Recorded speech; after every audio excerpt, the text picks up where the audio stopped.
আমাদের প্রায় হাতে পায়ে ঝিনঝিন একটা ভাব আসে বা অবশ হয়ে যায়, আর আমরা এটাকে সাধারণ ভেবে এড়িয়ে যাই। কিন্তু এই ঝিনঝিন ভাব, অবশ হয়ে যাওয়া মোটেও সাধারণ নয়। আমাদের নার্ভ যখন কোনো কারণে চাপে পড়ে কিংবা প্রয়োজনীয় পুষ্টি পায় না, তখনই এই ঝিনঝিন অনুভূতির সৃষ্টি হয়। একে চিকিৎসা বিজ্ঞানের ভাষায় প্যারেস্থেসিয়া বলে। আমাদের এই সামান্য অবহেলা বা এমনি ঠিক হয়ে যাবে এমন ভাবার কারণে আমাদের নার্ভে একটা স্থায়ী ক্ষতির সৃষ্টি হয়। বিশেষ করে যদি আপনি ডায়াবেটিস বা উচ্চ রক্তচাপের রোগী হয়ে থাকেন, তো এই লক্ষণটি এড়িয়ে চলা আপনার মোটেও উচিত নয়। নানা ধরনের রোগের জন্যই আপনার হাত পা অবশ হয়ে যেতে পারে। প্রথমত, ভিটামিনের অভাব। বিশেষ করে ভিটামিন বি 12, ভিটামিন বি 1 এবং ভিটামিন বি 6 এর ঘাটতি থাকলে স্নায়ু দুর্বল হয়ে পড়ে এবং হাত পা ঝিনঝিন করে।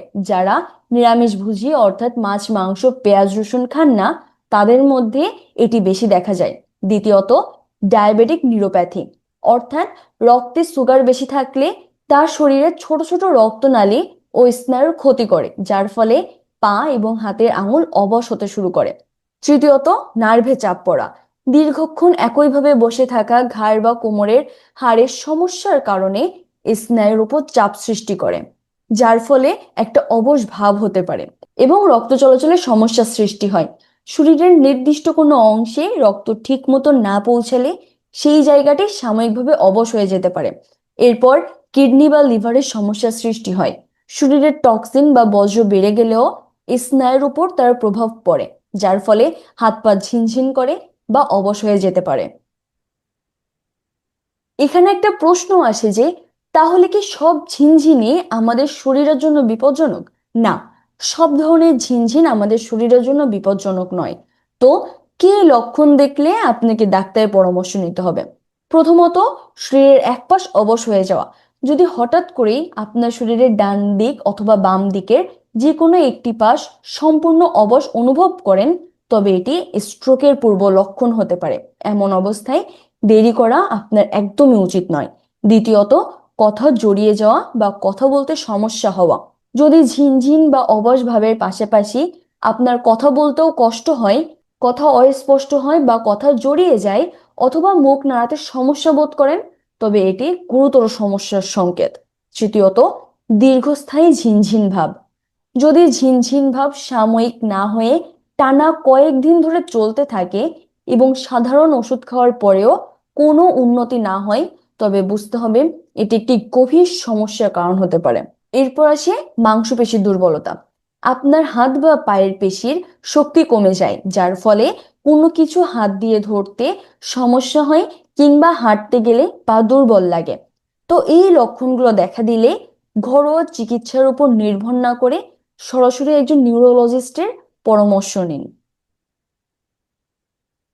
আর এই স্নায়ুর এই সমস্যা থেকে মুক্তি পেতে আপনাকে আপনার জীবনযাত্রায় পরিবর্তন আনতে হবে।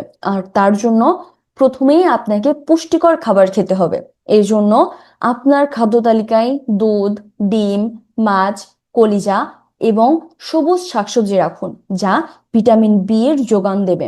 এরপর নিয়মিত ব্যায়াম ও স্ট্রেচিং করতে হবে, কারণ নিয়মিত হাত পায়ের ব্যায়াম করলে রক্ত চলাচল স্বাভাবিক থাকে এবং স্নায়ুর উপর চাপ কম পড়ে। এবং ডায়াবেটিস নিয়ন্ত্রণে রাখতে হবে।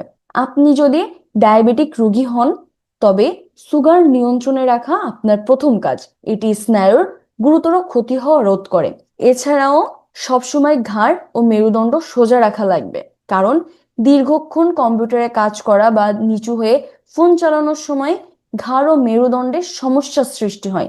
এই জন্য কম্পিউটারে কাজ করা বা নিচু হয়ে ফোন চালানোর সময় ঘাড় ও মেরুদণ্ড সোজা রাখতে হবে। আর সব থেকে ইম্পর্টেন্ট হলো মেডিকেল চেক আপ।